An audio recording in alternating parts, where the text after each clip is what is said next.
Bienvenue sur Edimof. Bonjour pour tous ceux qui nous joignent pour la première fois. Nous sommes en train de parcourir le livre de Daniel pour faire un commentaire approfondi de ce livre. Nous sommes toujours au premier chapitre du livre de Daniel, donc bienvenue sur notre chaîne Edimof. Et donc, nous allons aujourd'hui aborder les versets 8 à 14 du premier chapitre du livre de Daniel. Nous avons examiné dans la vidéo précédente les raisons fondamentales qui ont causé la déportation des Juifs de Jérusalem à Babylone. Si vous n'avez pas visualisé cette vidéo, nous vous invitons à retourner dans la vidéo précédente pour avoir un aperçu sur cette question. Et donc aujourd'hui, nous allons nous appesantir sur les versets 8 à 14 du livre de Daniel. Lisons de près ce que Daniel nous dit ici dans ce passage. Donc, verset 8, Daniel résolut de ne pas se souiller par les mets du roi et par le vin dont le roi buvait. Et il pria le chef des eunuques de ne pas l'obliger à se souiller.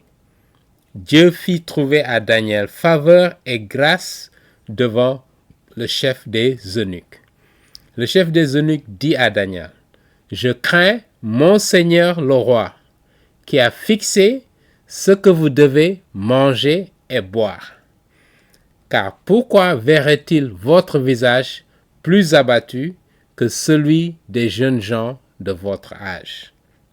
Vous exposeriez ma tête auprès du roi, le roi Nabuchodonosor. » Alors Daniel dit à l'intendant à qui le chef des eunuques avait remis la surveillance de Daniel, Anania, de Michaël et d'Azaria, « Éprouve tes serviteurs pendant 10 jours. » Et c'est Daniel qui parle. « Et qu'on nous donne des légumes à manger et de l'eau à boire. Tu regarderas ensuite notre visage et celui des jeunes gens qui mangent les mets du roi, et tu agiras avec tes serviteurs d'après ce que tu auras vu. » Il leur accorda ce qu'ils demandaient, Daniel et ses 3 compagnons, et les éprouva pendant 10 jours. Amen. Ça, c'est la parole que Daniel a prononcée. Et donc, nous allons, dans ce passage, essayer de comprendre pourquoi Daniel et ses compagnons ont insisté pour ne pas manger la viande et le vin qui étaient servis dans la cour du roi ou dans la table, dans les mets du roi. Naturellement, on peut se demander, imaginez que vous vous retrouvez dans la famille du président de la République, dans votre pays. D'accord? Vous pouvez prendre et vous êtes invité à manger des repas qui sont préparés par, je dirais, des spécialistes en la matière. D'accord? Et que vous avez ce privilège-là, sachant que vous êtes dans un environnement de servitude. Parce que Israël était vassalisé au royaume babylonien. Et naturellement, ils n'étaient pas dans une situation privilégiée, mais on leur a accordé ce privilège-là. Mettez-vous à la place de Daniel. Est-ce que vous ferez la même chose que Daniel? D'accord? C'est ce que nous allons essayer de comprendre. Pourquoi Daniel et ses amis ont choisi cette voie de se départir de ces privilèges-là? Pourquoi? Mais ouvrons par une prière en rendant grâce au Seigneur dans cette période où nous préparons à célébrer la fête de Pâques, qui commémore la mort d'abord et la résurrection de notre Seigneur Jésus-Christ. Nous reviendrons sur cela dans nos prochaines vidéos. Et donc, nous voulons remercier notre Seigneur Jésus-Christ qui, pendant 40 jours, a jeûné, prié, resté en communion intime avec Dieu le Père et l'Esprit Saint pour préparer la mission que Dieu lui a confiée, qui est de porter la bonne nouvelle du salut aux Juifs d'abord, mais à l'humanité tout entière. Et nous voulons méditer encore sur cette œuvre grandiose que notre Seigneur Jésus-Christ est venu accomplir sur terre. Il s'est humilié en devenant un homme, et pis encore, il a été crucifié sur la croix pour mes péchés, pour vos péchés, vous qui nous suivez. Voilà pourquoi nous devons lui rendre gloire pour ce qu'il a fait pour nous, pour le prix ultime qu'il a payé pour nous, parce qu'il nous aime tant. Et nous voulons magnifier notre fidélité, notre gratitude à notre Seigneur Jésus-Christ. Et nous prions que l'Esprit Saint nous accompagne et nous illumine dans ce passage que nous allons examiner ensemble, dans la communion avec lui, pour qu'il nous guide, pour qu'il nous augmente en nous ce désir d'étudier sa parole, de la méditer, mais plus important, de mettre en pratique cette parole dans nos vies de tous les jours. Que le Seigneur vous bénisse, que le Seigneur vous guide, vous qui me suivez, et qu'il vous amène à la repentance, à vous détourner de tout ce qui vous éloigne de lui, et à entrer en communion, en intimité avec le Dieu de cet univers, qui cherche tant à se rapprocher de nous. Mais nous, par nos propres œuvres, par nos propres actes, nous voulons nous éloigner de lui parce que nos œuvres sont des œuvres de ténèbres, en général. Voilà pourquoi nous ne voulons pas cette lumière qui vient de lui. Mais il nous demande de venir à lui, parce qu'il nous aime tant et il veut nous donner, nous ouvrir les portes de la vie éternelle pour ceux qui ne le connaissent pas. Amen. Et donc nous prions qu'il nous accompagne durant cette heure que nous allons partager ensemble pour examiner, faire le commentaire, l'exégèse de ce passage. Donc, comme nous l'avons dit, la première chose que nous allons nous poser comme question ici, dans ce passage, cette viande et ce vin qui ont été sacrifiés, qui ont été présentés à la table du roi. Nous allons essayer de comprendre pourquoi Daniel et ses compagnons ne voulaient pas désobéir à Dieu en violant leur conscience. Parce que leur conscience leur disait que cette viande-là et ce vin, dans ce pays, je dirais, païen, qui s'adonne à des pratiques qui sont une abomination aux yeux de Dieu, ils étaient, je dirais, conscients de cela.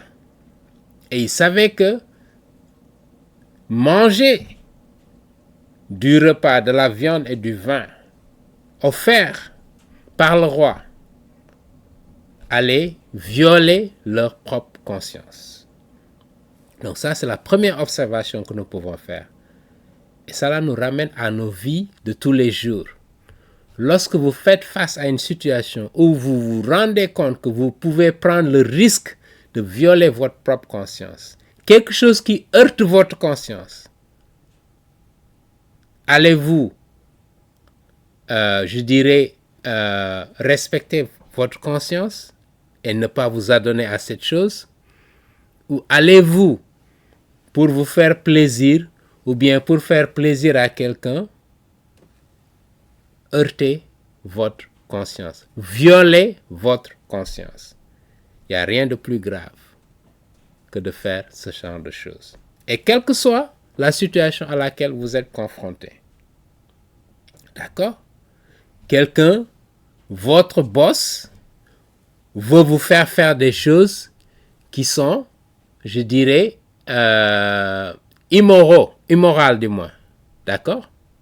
Allez-vous, parce que simplement vous voulez être payé votre salaire, violer votre conscience et faire quelque chose d'immoral parce que vous voulez votre salaire de la fin du mois? Ou allez-vous dire, je préfère obéir à Dieu, quitte à même perdre mon travail, quitte à même ne pas obtenir des faveurs? Et c'est ça la vraie question. Parce que nous n'est pas seulement chrétiens le dimanche ou dans l'église. On est un chrétien tous les jours qu'on se lève. Et nous devons vivre comme des chrétiens dans ce monde. Être la lumière dans ce monde. Amen. Et c'est l'exemple que Daniel nous présente ici. Il était très facile pour lui, d'accord, étant dans une position de servitude, de se dire, pourquoi ne pas profiter de ces mets délicieux, d'accord, et oublier que ça heurte ma conscience. C'était facile de le faire. Donc il était plus difficile, la voie qu'ils ont choisi de faire. Et parce qu'ils voient que c'est cette voie-là qui plaît à l'Éternel. Amen. Et on verra, la main de l'Éternel va se poser sur lui, Daniel et ses compagnons. Donc, la première observation, ils ne voulaient pas désobéir, violer leur conscience avec cette viande et ce vin qui était offert par le roi Nabuchodonosor. Et on se pose la question de savoir quel était le problème avec cette viande et ce vin-là de table du roi babylonien. C'était quoi le problème? On peut penser dans un premier temps, dans ces sociétés païennes, généralement, les gens font des sacrifices en tuant des animaux, des veaux, des vaches, si vous voulez, des moutons, des chèvres, etc. Mais avant de les manger, ils les tuaient en les sacrifiant à leurs dieux, à leurs faux dieux, à leurs idoles. Et ça présente un problème pour Daniel. Et je rappelle que Daniel et ses compagnons, ils ont grandi dans une atmosphère à Jérusalem, en Israël, dans une atmosphère de spiritualité. Parce qu'il y avait un roi, Josias, nous l'avons examiné dans nos vidéos précédentes. Lui-même qui a été, qui a trouvé la mort dans cette bataille contre l'armée égyptienne, qui s'apprêtait à aller à Carchemish. Il s'est interposé. Vous vous rappelez l'histoire. Retournez à nos vidéos précédentes pour voir ces détails. Donc ce roi Josias-là, quand il est devenu le roi, d'accord, il a créé un renouveau spirituel dans le pays en désacrant tous ces hauts lieux où il s'adonnait à des pratiques d'adoration de faux dieux, d'accord, le dieu Baal ou le dieu des étrangers, des autres peuples, ce qui était une abomination aux yeux du Dieu d'Israël. Il leur a dit, vous n'adorerez que le Dieu d'Israël et lui seul. D'accord? Donc Josias est venu, il a détruit toutes ces pratiques-là, il a créé, ils ont retrouvé le livre, la parole de Dieu, les écrits de Moïse et autres, et des autres prophètes. Et ils ont commencé à relire, parce que la population avait oublié, les Israélites avaient oublié la parole de Dieu. Et voilà pourquoi ils s'adonnaient à toutes sortes de pratiques qui étaient loin de ce que Dieu avait demandé comme commandement à observer. Et donc, ils sont revenus, il y a eu un renouveau spirituel.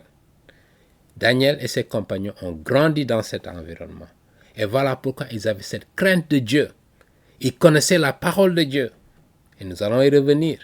Daniel fait référence à d'autres passages de la parole de Dieu dans ses écrits pour montrer à quel point il avait une intimité avec la parole de Dieu. Et c'est ce que, ici à Edimof, nous cherchons à promouvoir. Une intimité avec la parole de Dieu, en méditant dessus jour et nuit. Amen. Comme le Seigneur nous le demande. Et donc, à cause de cette ferveur spirituelle qu'ils avaient, même étant déportés dans un pays où, je dirais, c'est l'idolâtrie qui domine, dans un pays où c'est l'immoralité qui domine, dans un pays où on fait fi des commandements de Dieu, ils restent tout de même, ils veulent rester fidèles à Dieu. Parce qu'ils ne sont pas là pour plaire à des êtres humains, y compris Nabuchodonosor, ce puissant roi-là, qui, nous allons le voir, il était craint non seulement à Babylone, mais dans le monde entier. Parce que c'était un roi, je dirais, sanguinaire. Et nous allons revenir sur des choses qu'il a faites lors de la déportation. La dernière déportation, la troisième déportation, lorsque le temple de Jérusalem a été détruit en 586 avant Jésus-Christ, je dirais le roi qui était là, d'accord, qui était, je dirais, le frère de Josias précisément, qui s'appelle Zedekiah, ça c'est en anglais, je ne me rappelle plus le nom en français, mais lorsqu'il l'a attrapé pour l'amener en exil, avant de l'amener en exil, qu'est-ce qu'il a fait?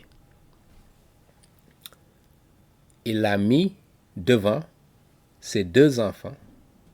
Il a exterminé ses deux enfants devant lui-même, devant ses propres yeux. Et après les avoir exterminés, il a enlevé ses yeux. Je ne sais plus comment on le dit encore. Et il l'a amené en Babylone. Et il est mort à Babylone, aveugle, qu'il a souffert pour le reste de sa vie. Ça, c'est Nabuchodonosor. Et donc, vous imaginez Daniel qui va demander à Melzar, la personne qui a été désignée pour s'occuper d'eux, parce que justement le chef des eunuques ne voulait pas prendre cette responsabilité, parce qu'il craignait précisément le roi Nabuchodonosor. S'il se rendait compte que ces jeunes-là, qui viennent d'Israël, ne veulent pas manger les plats délicieux que tout l'empire babylonien enviait, mais ce n'est pas possible. Ils se prennent pour qui? Le roi dirait. Et naturellement, il allait les exterminer s'il était au courant. Donc, mais le chef des eunuques, connaissant Daniel et ses compagnons, comment ils se sont comportés, des jeunes très polis, très intelligents, disciplinés, travailleurs, dont ils avaient tellement de qualités qu'ils ont attiré l'attention du chef des eunuques et de toute l'administration là-bas. Et que donc, quand ils ont demandé une faveur, même si c'était difficile de l'obtenir, on a pu le leur accorder. Et ça, avec la main de Dieu sur eux. Dieu regarde votre cœur. Est-ce que vous êtes déterminé à plaire à Dieu? Vous êtes déterminé à obéir aux commandements de Dieu? Et quelles que soient les difficultés auxquelles vous pouvez être confrontés, Dieu saura que vous avez le cœur, la crainte de Dieu. Et il va vous préserver. Il va orchestrer votre situation pour que ça tourne en votre faveur. Amen. Et c'est ce qui s'est passé avec Daniel et ses compagnons. Donc, la viande et le vin qui ont été offerts, précisément parce que pourquoi Daniel et ses amis ne voulaient pas en prendre? D'accord? C'est simplement parce que cette viande et ce vin ont été sacrifiés à des faux dieux, à des idoles. D'accord? Avant d'être servis sur la table. Et on va revenir sur certains passages de la Bible qui nous rappellent que ce type de pratiques sont une abomination pour Dieu. Et que donc toute personne qui a la crainte de Dieu, qui est un enfant de Dieu, doit abandonner ce genre de pratiques. Même si dans votre société, dans votre culture, ce sont ces pratiques qui sont courantes, si vous dites un enfant de Dieu, vous ne devez pas faire partie de ces pratiques-là, parce que sinon vous déshonorez Dieu. Vous désobéissez à Dieu. D'accord? Donc, quel est le problème avec cette viande et ce vin de table du roi babylonien? Comme nous l'avons dit, cette viande et ce vin ont été sacrifiés aux idoles. Lisons quelques passages. La première épître de Saint Paul aux Corinthiens, chapitre 10. Lisons précisément ce que ce passage-là nous dit. Ok? La première épître de Saint Paul aux Corinthiens, chapitre 10, lisons versets 19 et 20. Ok? Voici ce qui est dit. Versets 19 et 20. Il dit, que dis-je donc? Que la viande sacrifiée aux idoles est quelque chose ou qu'une idole est quelque chose? Nullement, parce qu'une idole n'est rien du tout. Voilà ce que Saint Paul nous dit. Je dis, ce qu'on sacrifie, on le sacrifie à des démons et non à Dieu. Or, je ne veux pas que vous soyez en communion avec les démons. Vous ne pouvez pas boire la coupe du Seigneur et la coupe des démons. Voilà le problème auquel Daniel était confronté. Lorsque vous mangez ou vous buvez quelque chose qui est sacrifié à des idoles, à des faux dieux, c'est à des démons précisément que je dirais que vous vous soumettez. Et c'est comme ça que c'est dangereux, pas à Dieu. Donc sa conscience, lui, comme il en était conscient, il n'a pas voulu violer sa conscience. Et c'est de même aujourd'hui. S'il y a de la nourriture qui, si vous mangez cette nourriture, viole votre conscience, parce que vous avez grandi dans un environnement où on ne mange pas, par exemple, cette viande, où on ne boit pas ce type de vin, par exemple, ou d'alcool. Mais quand vous le faites, vous violez votre conscience. Même si ce n'est pas quelque chose qui était dans le commandement de Dieu. Donc c'est ça le soubassement du comportement de Daniel et de ses compagnons. D'accord? Donc quelque chose qui est sacrifié aux idoles, c'est précisément à des démons que c'est sacrifié. Et en d'autres termes, vous vous soumettez à des démons lorsque vous le faites. Lorsque vous vous associez à cela. C'est ça le problème de fond. D'accord? Regardons un autre passage, le verset 25 à 31 du même chapitre 10 de la lettre de Saint Paul aux Corinthiens. Regardons 25 à 31, voilà ce qui est dit. Et si un croyant vous invite et que vous vouliez y aller, mangez de tout ce qu'on vous présentera, sans vous enquérir de rien par motif de conscience. Vous voyez bien? On nous le rappelle ici. Mais si quelqu'un vous dit, ceci a été offert en sacrifice, n'en mangez pas. Et on dit sacrifice à des idoles, à cause de celui qui a donné l'avertissement. Il vous l'a dit, il vous a informé. Si il ne vous a pas informé et vous mangez, il n'y a pas de problème. C'est ce que Saint Paul nous rappelle. Mais si on vous informe avant que vous ne mangez et vous décidez de manger, là vous avez violé votre conscience. Il dit à cause de la conscience. Je parle ici non de votre conscience, mais de celle de l'autre. Pourquoi, en effet, ma liberté serait-elle jugée par une conscience étrangère? Là, il va plus loin même. Il dit que, supposons que vous-même, ça ne vous pose pas un problème de conscience, mais qu'il y a quelqu'un à côté de vous qui a cet interdit. Vous devez vous abstraindre de manger devant cette personne. ce que vous mangez. En d'autres termes, c'est ce que Saint Paul nous dit. Prenons un exemple concret.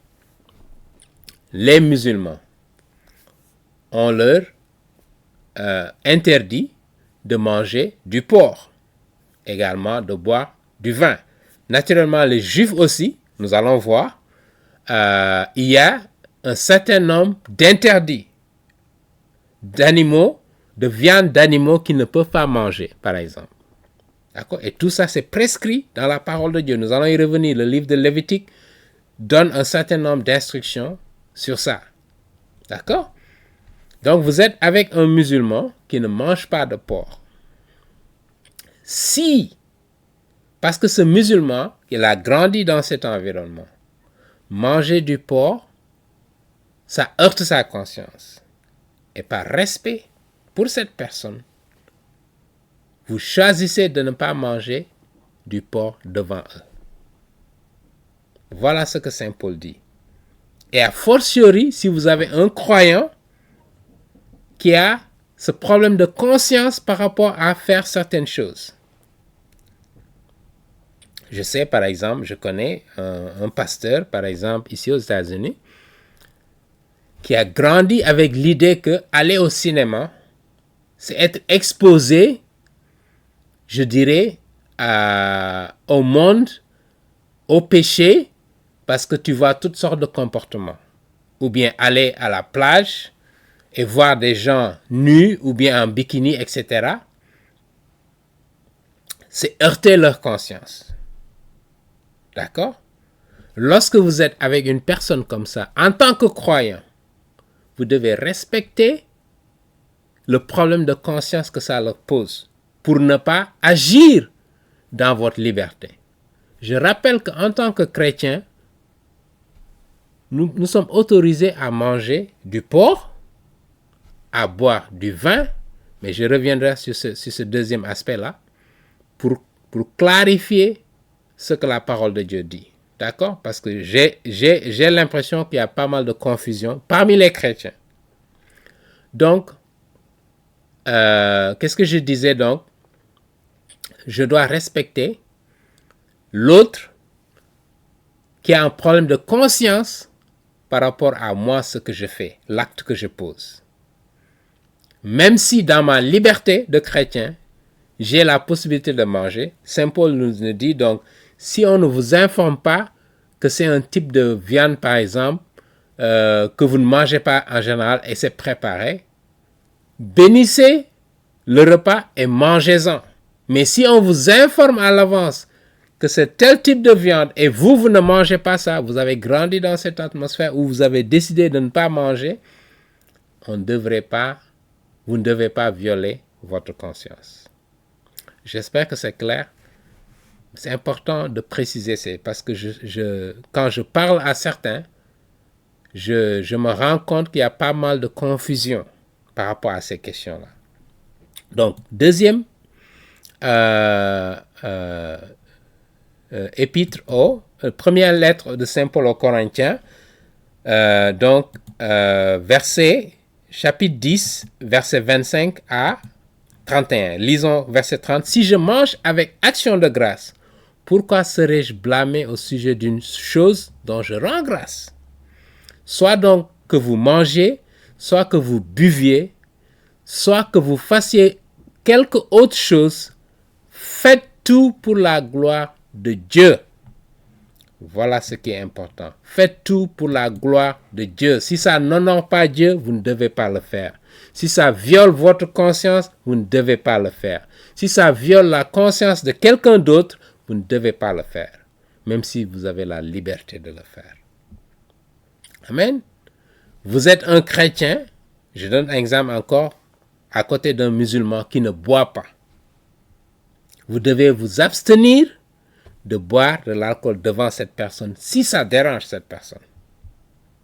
D'accord?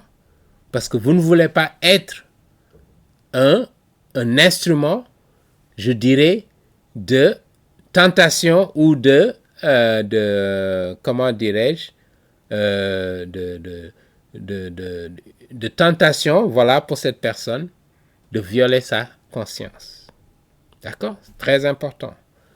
Et c'est ce que Daniel et ses compagnons ont fait.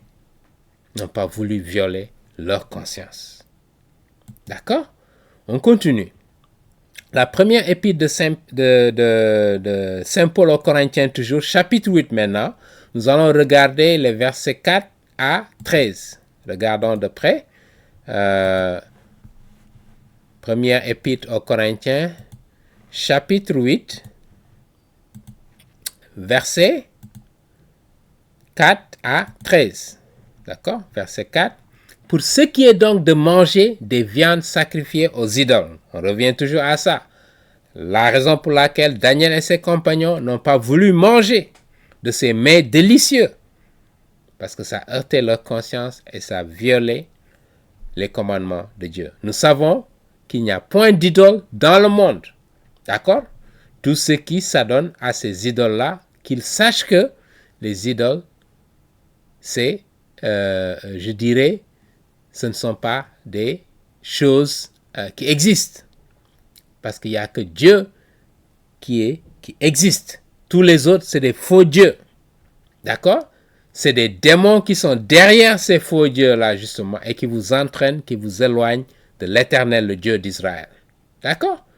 Saint Paul, verset 5 nous dit, car s'il est des êtres qui sont appelés Dieu, soit dans le ciel, soit sur la terre, comme il existe réellement plusieurs dieux et plusieurs seigneurs, néanmoins pour nous, il n'y a qu'un seul Dieu, le Père de qui viennent toutes choses et pour qui nous sommes, et un seul Seigneur, Jésus-Christ, par qui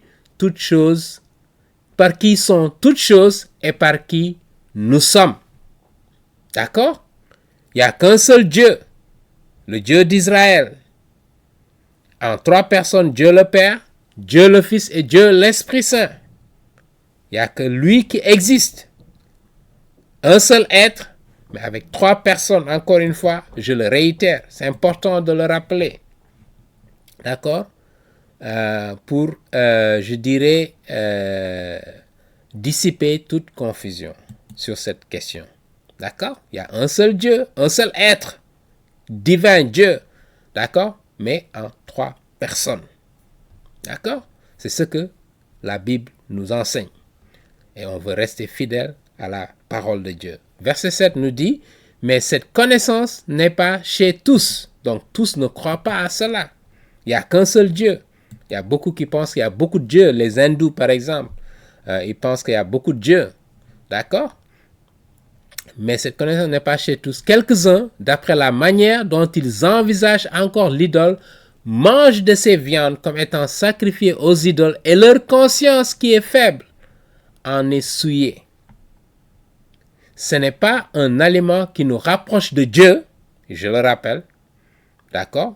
C'est pas parce que tu ne manges pas du porc que tu es plus proche de Dieu.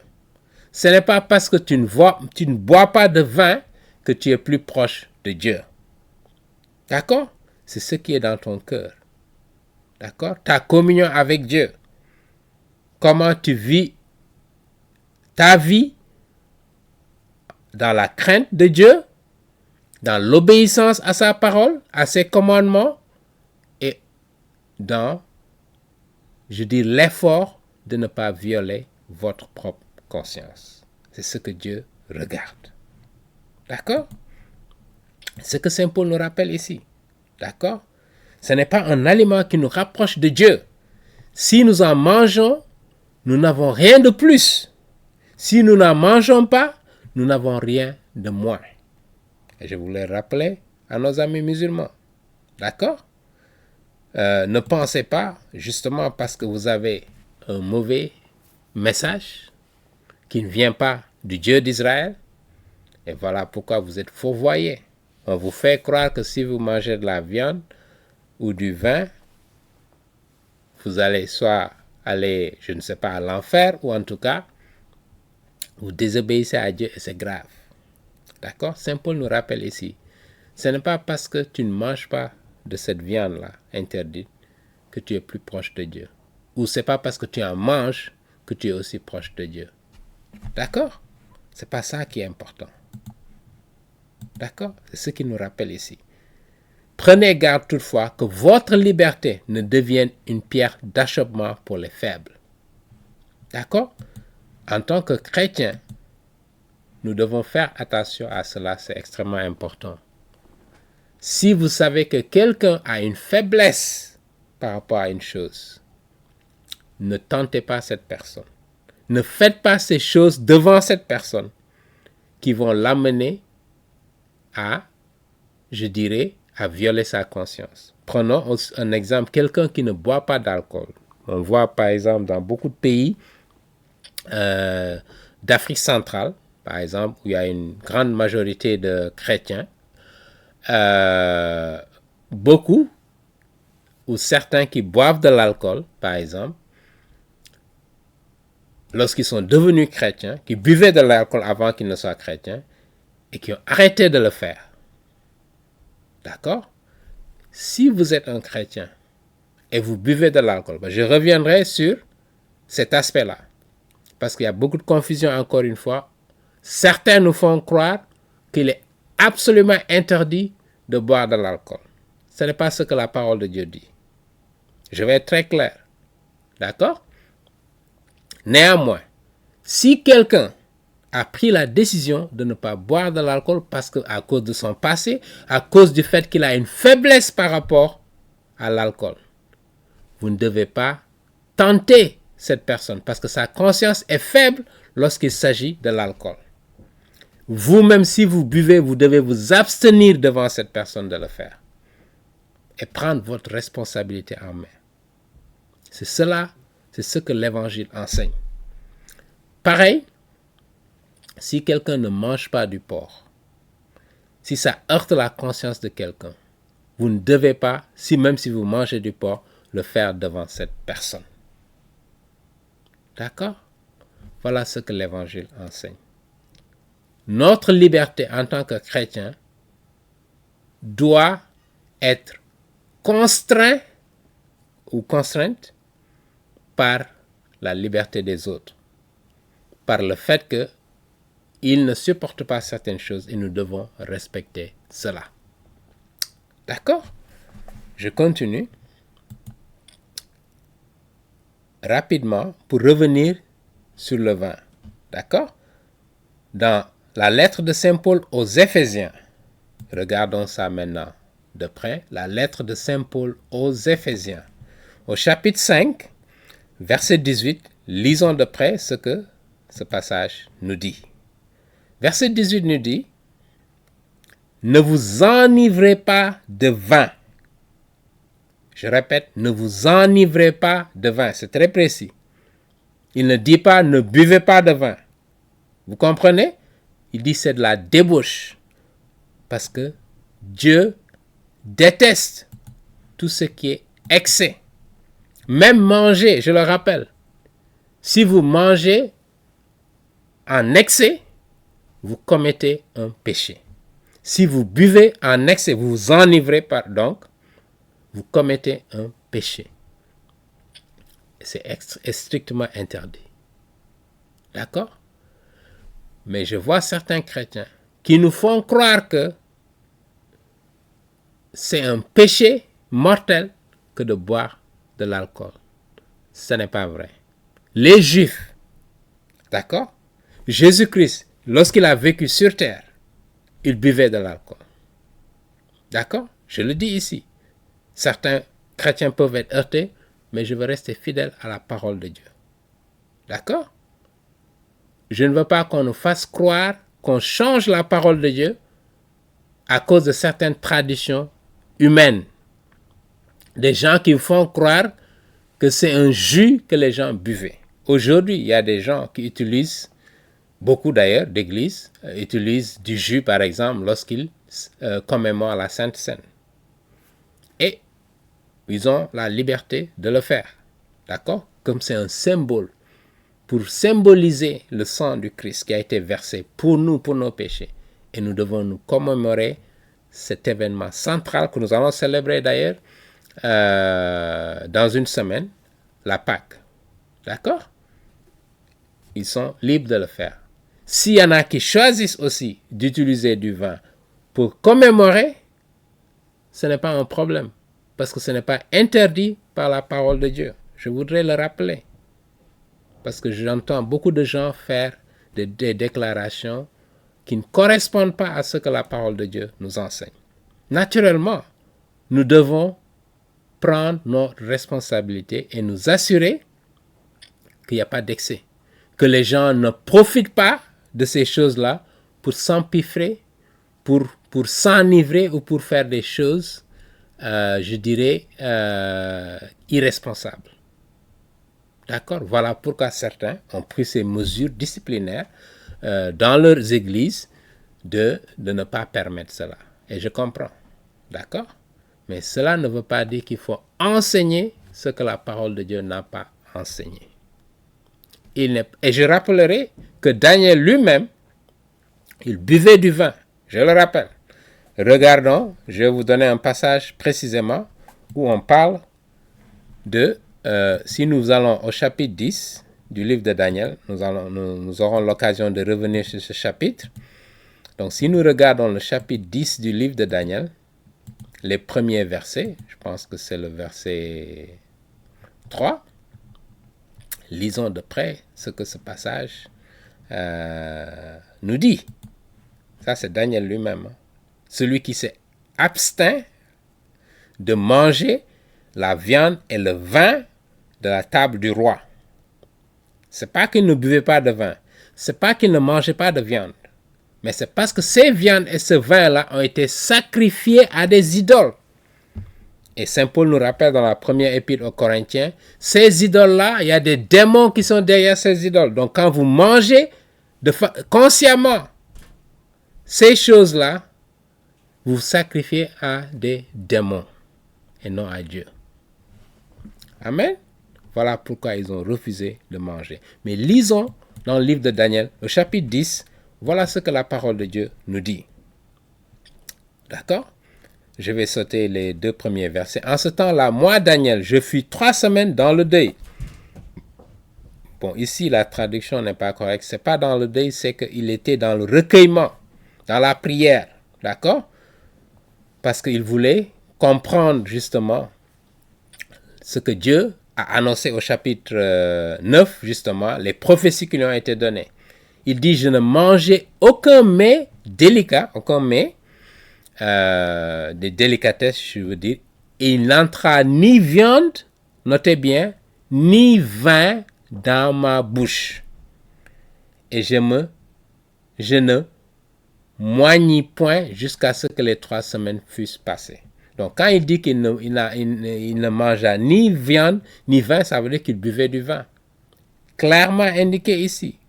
Donc, qu'on ne nous fasse pas croire ce que la parole de Dieu n'a pas enseigné. Mais je voudrais, je dirais, contre des alcooliques qui voudraient utiliser cette opportunité pour dire, oh, maintenant on est autorisé à boire de l'alcool. Non. Il faudrait de la mesure. Si vous avez une faiblesse par rapport à l'alcool, vous devez fuir l'alcool. C'est ce que la parole de Dieu nous dit. S'il y a de l'alcool devant vous, vous devez courir et fuir, aller loin de l'alcool. Voilà ce que la parole de Dieu enseigne. La maîtrise, la mesure de soi, le contrôle, ça fait partie des fruits de l'Esprit Saint. Comment on les appelle? The fruit of the Spirit. Les fruits de l'Esprit. Le self-control. La capacité de se maîtriser, de se contrôler, de se contenter de ce qu'on a, par exemple. D'accord? Donc, si vous avez une faiblesse pour l'alcool, éloignez-vous de l'alcool. Si vous avez une faiblesse pour la pornographie, les statistiques montrent que près de 90% des hommes, les femmes également ne sont pas en restant, sont dans la pornographie. D'accord? Si c'est votre cas, lorsque vous ouvrez votre téléphone ou votre ordinateur et que vous tombez sur ces images pornographiques, fermez le téléphone, éteignez l'ordinateur et éloignez-vous de là. Voilà ce que Dieu nous dit. Parce que vous avez cette faiblesse-là. D'accord? Ne violez pas votre conscience. Quand vous avez une faiblesse pour une chose, Pareil, si vous avez une faiblesse pour les femmes, vous avez une femme que vous mettez par exemple dans votre voiture, qui vous demande un lift, comment on appelle ça encore, et que vous savez que vous êtes marié et que ce ne serait pas approprié de le faire, mais néanmoins vous violez votre conscience et vous le faites.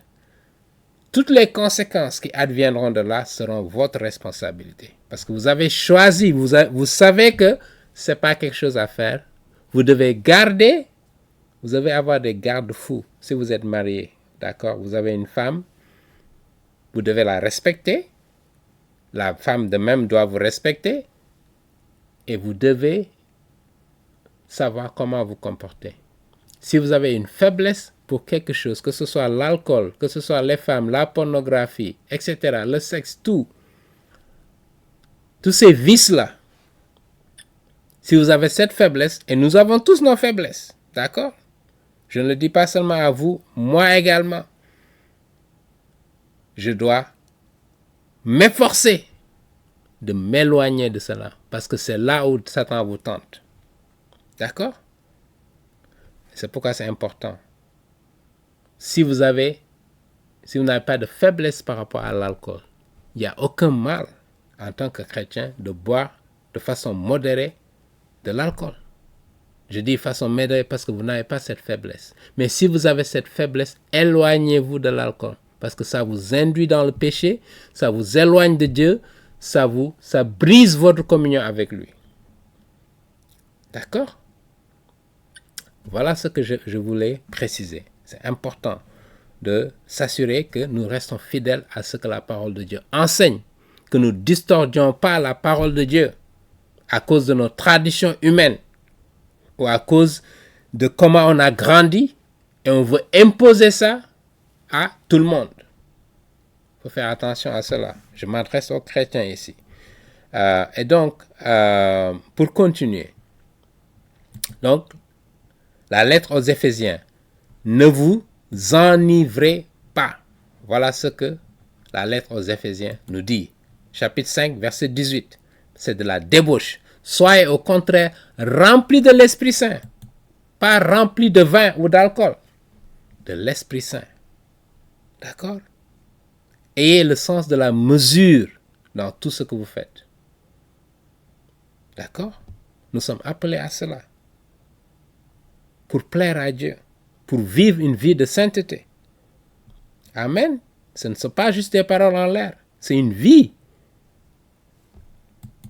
Et ça demande de l'abnégation, de la responsabilité. Amen. Parce que les choses de Dieu sont sérieuses. On ne blague pas avec, on ne badine pas avec. La première lettre, le livre d'Ésaïe, on va continuer. Chapitre 5, verset 11. Le livre d'Ésaïe nous dit ici, lisons ça de près, le livre d'Ésaïe, chapitre, ici, chapitre 5, verset 10, verset 11. Regardez ce que Ésaïe dit. Malheur à ceux qui se lèvent tôt le matin afin qu'ils puissent courir après la boisson forte, il s'agit de l'alcool, des liqueurs et de tout ce que vous voulez, qui continue jusqu'à la nuit. Donc l'excès, jusqu'à ce que le vin les enflamme. Malheur à vous, Ésaïe vous dit. Donc si vous êtes un alcoolique et vous voulez rester en communion avec Dieu, vous devez vous abstraindre de l'alcool. Vous devez fuir là où l'alcool est. D'accord? Sinon, vous êtes esclave de l'alcool. D'accord? Sinon, vous n'avez pas, je dirais, la maîtrise contre le péché. Le péché vous domine. Un alcoolique, naturellement, ne peut pas être en communion avec Dieu.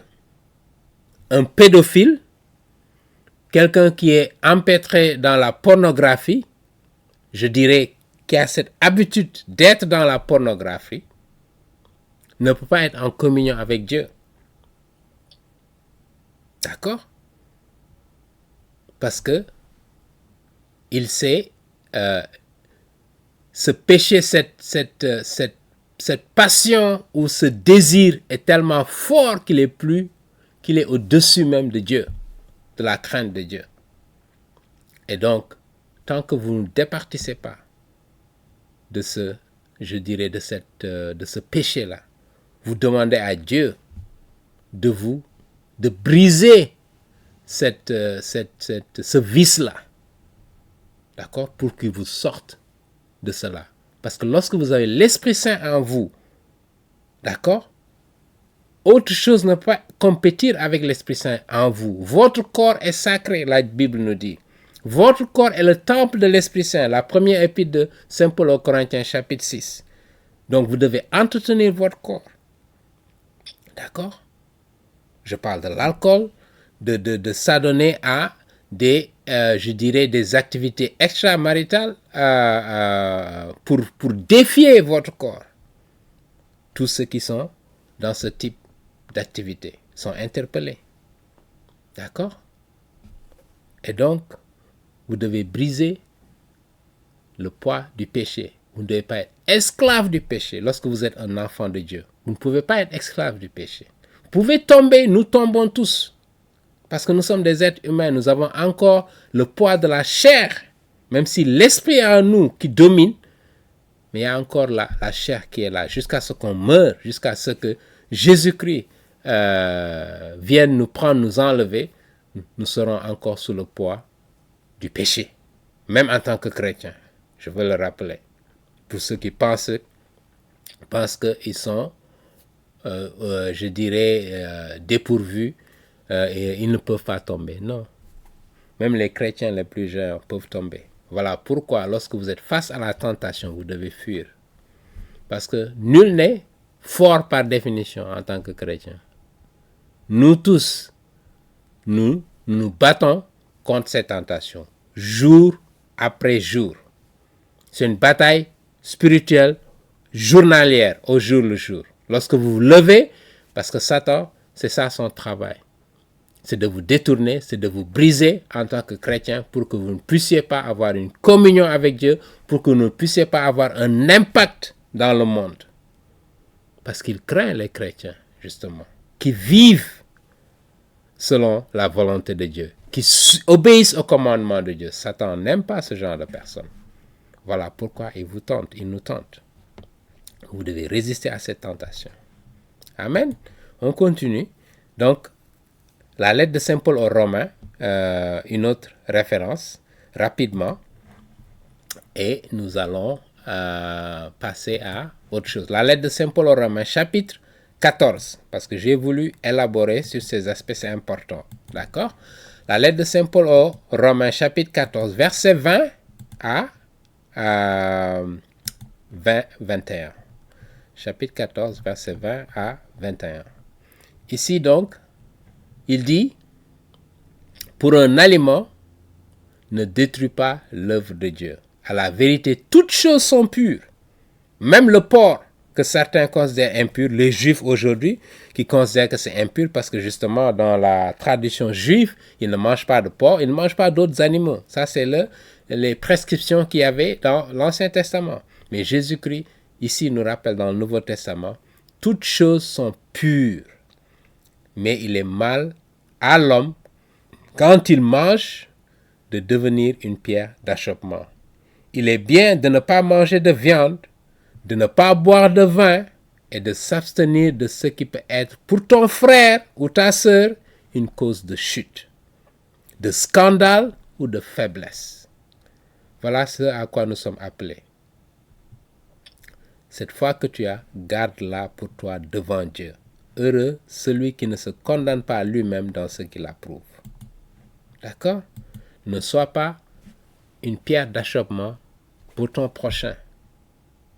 Pour ton prochain qui a une faiblesse pour une chose, ne t'expose pas devant cette personne avec cette pratique-là pour laquelle cette personne a une faiblesse. Prends tes responsabilités. Ta liberté en tant que chrétien ne doit pas enfreindre la liberté d'autrui. Et vous ne devez pas être une occasion de chute pour les autres, y compris pour les non-chrétiens. D'accord? C'est ça à quoi nous sommes appelés en tant que chrétiens. D'accord? Une dernière référence, la lettre, je dirais le livre des Proverbes, chapitre 23, versets 20 à 21. D'accord? Le livre des Proverbes, chapitre 23, versets 20 à 21. Il dit, verset 20, « Ne sois pas parmi les buveurs de vin. » Et il précise, « Parmi ceux qui font excès des viandes. » Verset 21, « Car l'ivrogne, vous voyez l'ivrogne, c'est quelqu'un qui excède, qui boit en excès. Pas seulement c'est quelqu'un qui boit. Et celui qui se livre à des excès s'appauvrisse et l'assoupissement fait porter des haillons. » D'accord? Évitez tout excès en d'autres termes. Gardez la mesure. Extrêmement important. L'équilibre dans ce que vous faites. Et que votre liberté en Christ n'enfreint pas la liberté d'autrui. Ne soit pas une occasion de chute pour l'autre. Abstenez-vous si c'est nécessaire. Résistez cette tentation de violer votre conscience. Voilà ce que Daniel et ses compagnons ont choisi de faire, délibérément, à leur risque et péril. Et nous allons y revenir, parce que nous n'avons pas eu le temps d'aborder cet aspect-là. Et je disais que le chef des eunuques n'a pas voulu précisément prendre le risque.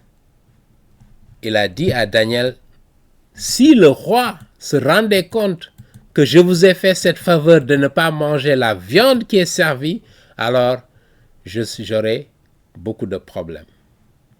Relisons encore ce passage où il nous dit, ici, verset 10. Le chef des eunuques dit à Daniel, « Je crains mon seigneur le roi Nabuchodonosor, qui a fixé ce que vous devez manger et boire. Vous n'avez pas le choix. Car pourquoi verrait-il votre visage plus abattu que celui des jeunes gens, comme il les rencontre régulièrement? S'il voit qu'ils ne mangent pas, il va se dire, mais qu'est-ce qui se passe? Pourquoi ils ne mangent pas la nourriture? Et il dit quoi? Vous exposerez ma tête auprès du roi. Parce que le roi ne va pas hésiter à te brûler vif. Nous allons voir au chapitre 3 ce qu'il va faire aux 3 compagnons de Daniel. Et au chapitre 6, c'est un autre roi, le roi perse. Mais chapitre 3, c'est Nabuchodonosor. Quand il va ériger sa statue en or et demande que tout le monde vénère ou s'agenouille devant cette statue-là, les 3 ont dit non, niet. Il n'est pas question parce que nous n'adorons que le Dieu d'Israël, l'Éternel, pas un autre être humain ou une statue. Et ça leur a coûté d'être mis à la fournaise. C'est ça Nabuchodonosor. Je vous ai dit tantôt qu'il a enlevé les yeux du dernier roi juif qui a été amené en déportation en 586. Il a tué ses 2 enfants devant lui-même avant d'enlever ses yeux, de l'amener à l'exil. Il a brûlé des gens vifs. C'est un roi sanguinaire. Néanmoins, Dieu l'a utilisé pour son propre dessein. Mais après 70 ans, il a dit, dans le livre de Jérémie au chapitre 25, nous l'avons vu la semaine passée, dans la vidéo précédente, il a dit qu'après qu'il ait utilisé Nabuchodonosor pour punir les Juifs en les amenant en déportation, il va se tourner contre Nabuchodonosor et ses descendants naturellement pour leur infliger aussi une punition sévère. Après 70 ans, l'empire babylonien va s'effondrer. Et donc tout est entre les mains de Dieu.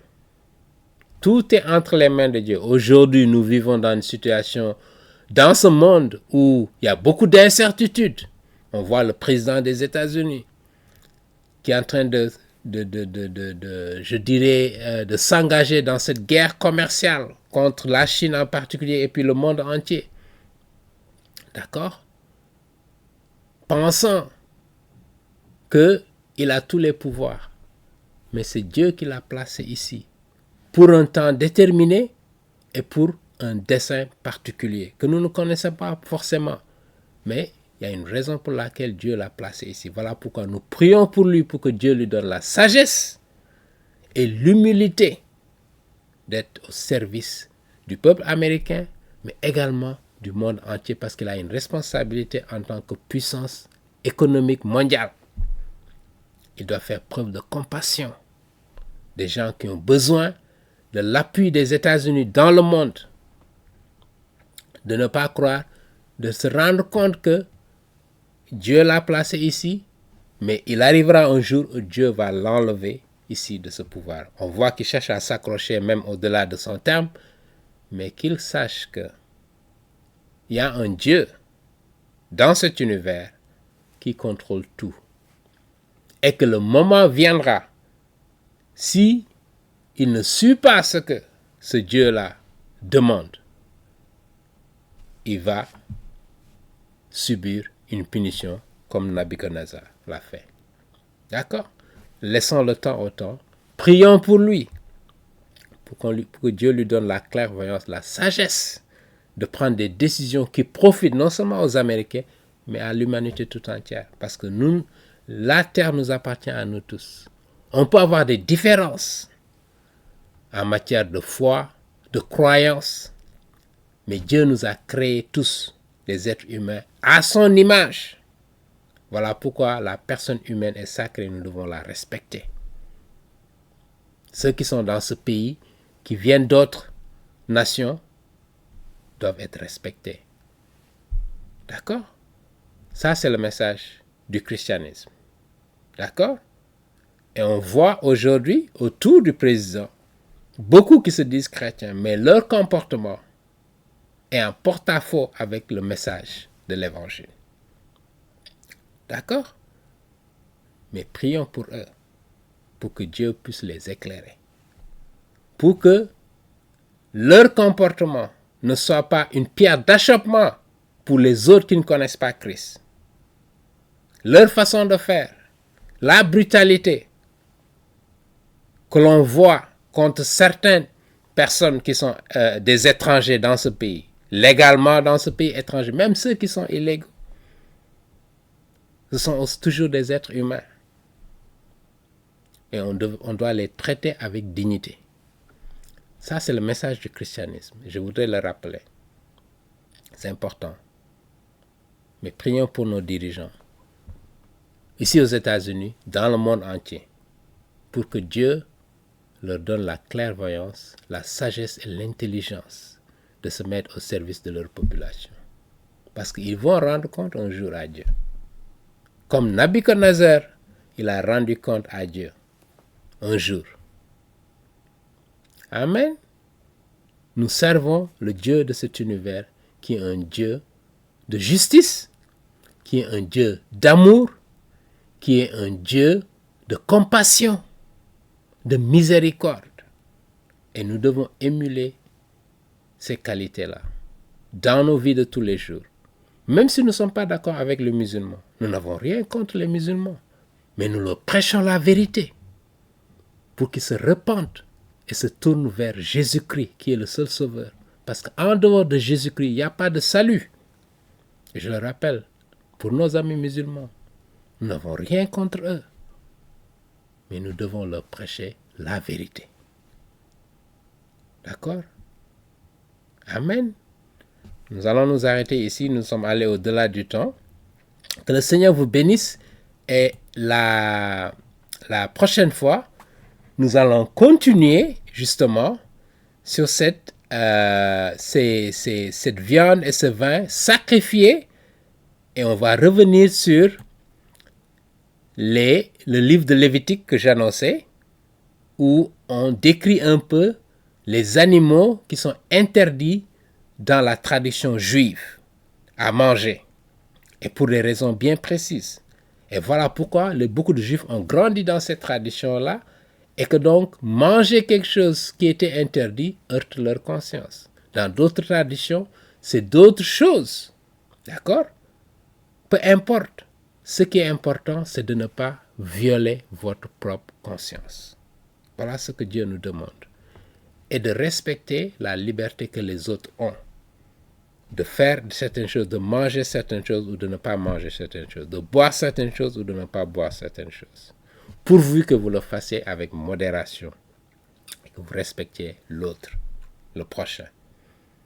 Amen. Voilà le message de la Bible. Et j'espère que ce message a été reçu. Que le Seigneur vous bénisse. Bonne semaine sainte, je dirais. Et nous nous préparons à la célébrer, la fête de Pâques, la plus grande fête des chrétiens, parce qu'elle commémore la mort et la résurrection de notre Seigneur Jésus-Christ, le point culminant de son ministère et la raison pour laquelle il est venu sur terre. Il est devenu homme, lui qui est Dieu, et il est mort pour nos péchés. Amen. Demeurez bénis, que le Seigneur vous bénisse.